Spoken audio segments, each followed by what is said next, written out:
Hello, Fred. Today's video blog is we're going to do a couple of Q&As from some people that have emailed us back about some different topics they want to have your comments on. The first one, obviously, is from a topic that's pretty popular out there right now. It's about gluten-free diets. That's Linda from Atlanta. She knows she's on the Your Healthy journey, and she knows that correct food combining along with organic food, non-processed, non-dairy, caffeine-free has worked unbelievable for her, but she's been hearing a lot about gluten and elimination, and do you agree, and what's your position on it? You know, a lot of talk has been had about this. Actually, recently, I was handed one sentence from the Reader's Digest that said, gluten-free study with healthy people shows that they become unhealthy. But I've actually done a little research, called Spain, found someone who actually could speak with me about this, about how this 10-person study of people around 30 years of age were given a gluten-free food choice. The food diary definitely was not within the study itself, but it said that the gut probiotic was an unhealthy once it was examined inside the feces. So can you please give us your general thoughts on gluten-free, please? Yeah, no problem, Rory. Well, I've been a nutritionist for a little over 40 years and probably seen someplace between 25 and 30,000 people.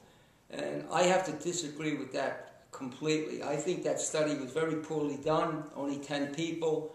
There's only a few variables that were looked at there, so there's thousands of variables in the human condition. In my experience, people that are on a gluten-free diet, to one degree or another, always do better. Now, of course, there are people that can tolerate gluten and be healthy people, but I have found the elimination of gluten in the person's diet is in no shape or form detrimental. There's many different reasons why intestinal flora could be not quite where it should be. The human body contains about 2 to 5 pounds of intestinal flora. There are many, many reasons why people have gastric upsets and problems with their intestinal flora.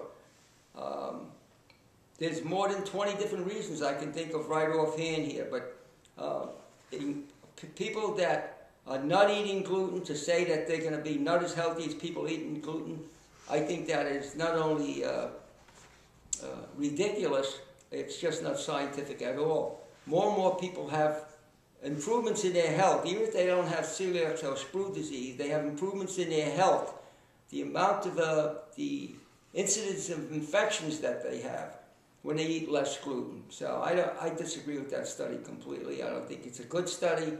A lot of studies are done this way. They're focusing on 2 or 3 things that really don't prove anything. There's thousands of variables in the human chemistry, 10 people over a short period of time. To me, that proves absolutely nothing. Well, Fred, just to go into the specifics in case people want to be a little bit educated from the beginning, can you give us some examples of glutinous products that people might have as part of their eating habits? Well, wheat, rye, oats, and barley contain gluten. If you're eating it in a processed form, you're eating it without the germ and the most important, the fiber, the most important parts of the grain. It's got to have, to one degree or another, a detrimental effect. If you're eating it with the bran and the germ and the glutinous grains, they're acid forming, and there's a very delicate balance between your blood pH between 7.35 roughly and 7.45. So a lot of people, especially in our society today, eating a lot of acid-forming foods, and this would contribute to the acid-forming pool that we're trying to make a person more alkaline. So the glutinous grains really don't contribute to good health. I mean, you can't tolerate them. Just like I said, there's many different variables. If you're drinking a juice and eating salad, eating cooked vegetables, then you eat the glutinous grains, you're kind of taking the antidote before you take the things that are not detrimental. Now, I'm not saying that glutinous grains are poison or anything like that. I just don't consider them to be optimal if you want to include grains into your diet. I'd rather see people eat like brown rice, millet, buckwheat, and quinoa because they don't have the gluten in them. They don't cause as many problems in the long run over a period of lifetime. There are people that are sensitive to gluten, especially in the processed form, that it's a factor in developing other problems, and we might not be able to pick it up until a person that has a problem, they leave it out, and then you start to see them recover. Yeah, Fred, well, that was a great explanation, but in our book, the book you have, Your Healthy Journey, it explains about what you're going to leave out and what you're going to put in. And if we had to describe gluten-free products, in their nutrient levels, such as vegetables, fruits, beans, nuts, seeds, a moderate amount of wild fish and lean meats, whole brown rice, grains, and quinoa as a gluten-free choice. Is there any nutrient deficiencies in any of those? No, not at all. If you're eating a little bit of everything, especially if a person decides to include animal protein, so we don't have to be concerned over a long period of time with vitamin B12. No, there's everything you need is in there.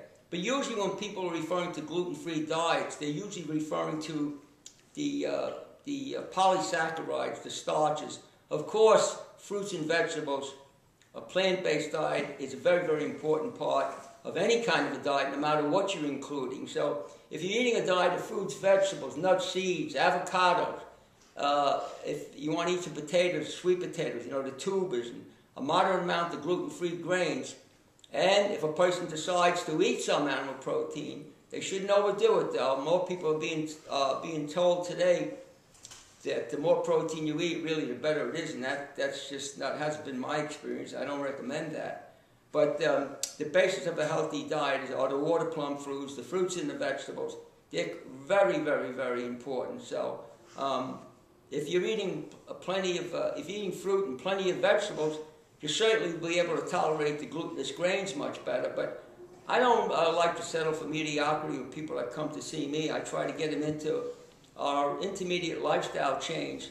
Really does work, and it's all based on what you leave out. And I think one of the things that are beneficial to leave out are definitely the glutinous grains. Now, it doesn't mean if you eat them that it's gonna lead to some kind of a disease, but it's not. I don't believe in mediocrity, as I said before, and I don't think that's the optimal type of grains that you could eat. I believe the grains that are gluten-free are much better for us.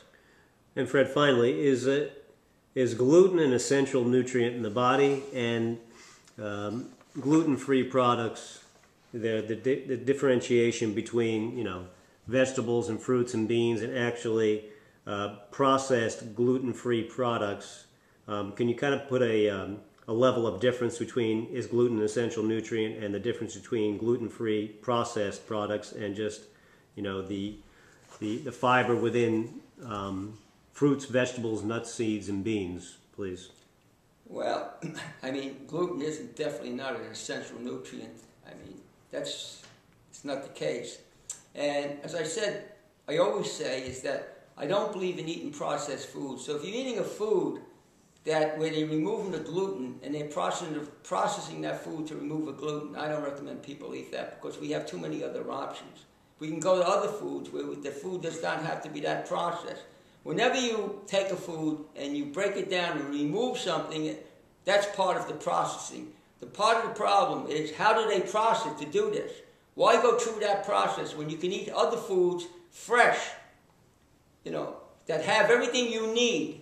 I believe the key to health, the basic, most important thing as far as health is concerned, is to avoid processed food. The least processing of the food that you're eating, the more compatible it's going to be with your physiology.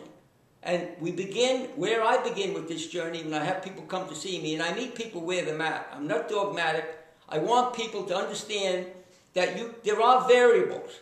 We're not trying to clone people here. We're not trying to make people eat the type of diet that, we eat. Because that would be like going to a medical doctor. You have a condition, and the medical doctor tells you to eat what he eats, take the pills that he takes, and do exactly what he does when you have a totally different condition. So when somebody recommends the same thing for everybody, watch out, because that's not the way a clinician should look at it. Great. Thank you very much, Fred, and we'll see you again at our next video.